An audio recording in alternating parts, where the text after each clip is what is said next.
Hi, we're having a few chats in this series about retention recipes. And today I'm joined by Vic Barker, formerly Fitness Experience Manager, or when I was working with her, she was Fitness Experience Manager at Everybody Health and Leisure.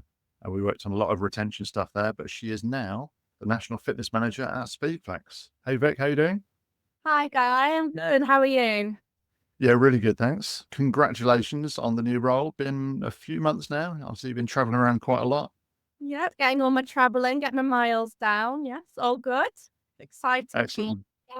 Lots of different setups, lots of gyms. So it's been a real eye opener. Really interesting. Really good.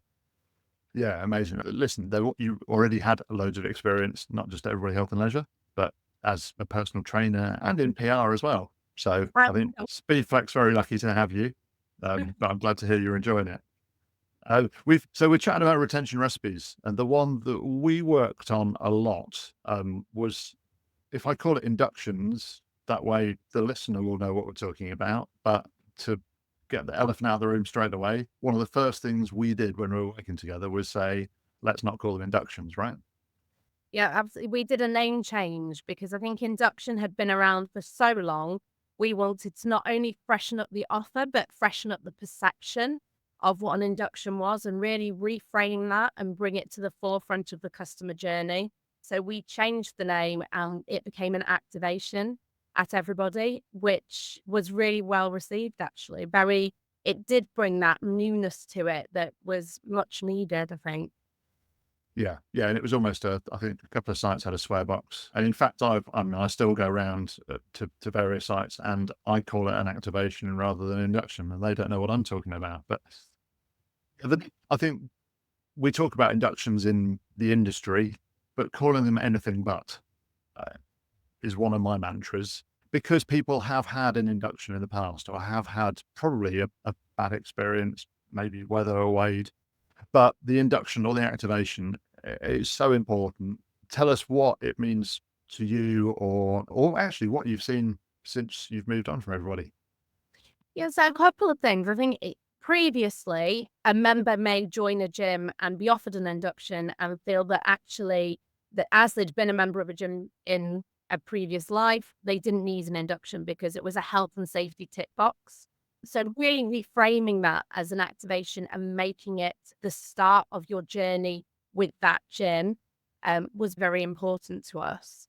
And it became a way of encouraging people who come through the door, make that first visit, which of course is in the Guy Griffiths playbook. It's very important. And it became the holy grail for us. So we really wanted to get people through the door, experiencing the gym on their own terms. And an activation was a platform for us to be able to do that. Um, I think really important for us was making it an offer that could have been, you can come and have an activation and it might be 5 minutes or it might be Mm. 50 minutes. And that was one of the things we wanted to get across to the member, that it could be whatever they wanted it to be. If they were a very experienced gym goer and they were just joining the gym and it was new, it might be showing them where the equipment was.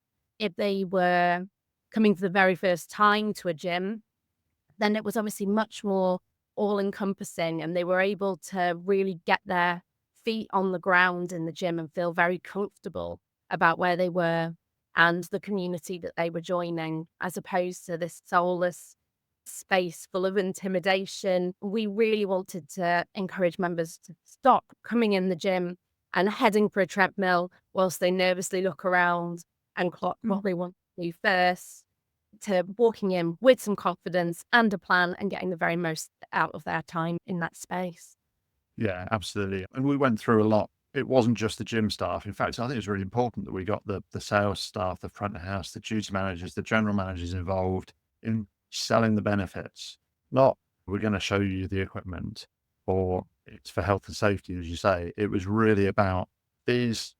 If you have an induction, an activation, you'll stay longer, and we'll do things like show you in your instances, the Tanita scales, and we get you some measurements, which again can be a bit of a hurdle.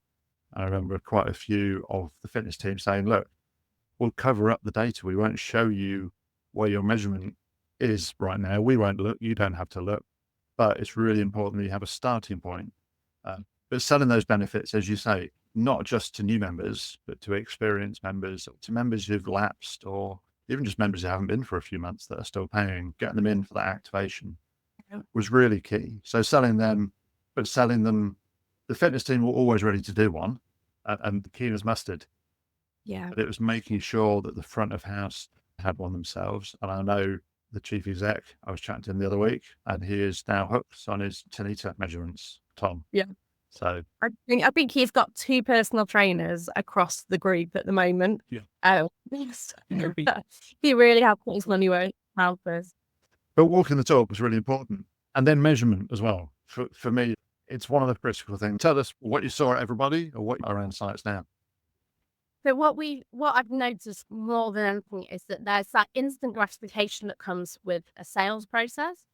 So teams are naturally very much more comfortable with selling a membership than they are with exploring the retention process. And that often, in my experience, and having sort of done the first few months with Speedflex and traveled around with them, seen other setups and other gyms, I have seen that very often the sales process comes before the retention process, and very often the retention process is let go by the wayside, and as people push themselves forward, increasing membership sales, that's to the detriment of the retention of members. And so members who have already joined become kind of old news, and it's such a shame to see that churn of members when it's very easy to make that first step towards enhancing their journey and encouraging them to get the most out of the membership. That simple engagement, and again, whether it's 5 minutes or 55 minutes, it goes such a long way. Coming back to that kind of what's in it for me is really important. And we can sell memberships all day long, but keeping them, the real challenge. And although you don't necessarily see that surge in numbers and that surge in sales, you do see a much more gratifying process long term. Yeah.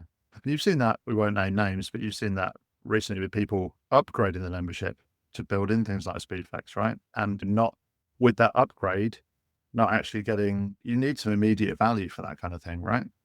Yeah, completely. I think if people are upgrading to what we would call like a premium membership or sort of a higher tier wellness membership that would include potentially a higher offering or a studio offering that they don't get with the general membership, I think very often it's easy to make that sale and leave it to find its own way to wellness or to the premium health experience. Whereas very simple methods of engaging with that member, such as offering sort of 10-minute taster sessions or encouraging a first visit, booking a first visit in then and there, will actually secure that extra month in a membership. And not only that's got a what's in it for me for both the member, but also the club. So it makes such a huge difference. And then that kind of moving forward from there, you're engaging people in the community. So they've made the first visit, you confirm the second visit, and so on and so forth. And that all reviews start to pop in, which I know you're talking about, Lee. Yeah, absolutely. The whole why have an induction to make people make one visit sounds nuts, but when you know that sometimes 10% of your joiners never visit, it's almost criminal. But yeah, I'm really interested in that upgrade story as well that we were talking about. Listen, to wrap it up, I'll put you on the spot. What would be your top tip or piece of advice around inductions? I think for me, and it goes back, it encompasses everything, it would be encouraging the whole team to have an induction, understand what an induction or an activation is, that it isn't just learning the health and safety of the machines. It's very much more about joining a community, feeling comfortable and confident within the health and fitness arena. And that could be anything, gyms, swim, classes, whatever that might be. But if the team are living and breathing activations and inductions themselves and understanding what they are and what they do for the membership numbers, that's a big battle won. And that's where you can really move forward with confidence as an organization. Yeah, perfect. And I remember very clearly that we had the WIPMs. We had what's in it for me as a member of Yeah. staff, Yeah. but also what's in it for the member, why they should have one. But yeah, getting staff to experience it and understand it, I think, yeah, it's a great tip. Perfect. Thank you, Vic, so much for joining us. It's great to see you and to hear from your dog as well. Look forward to seeing you again at a site very soon. Okay. Thanks, guys. See you soon.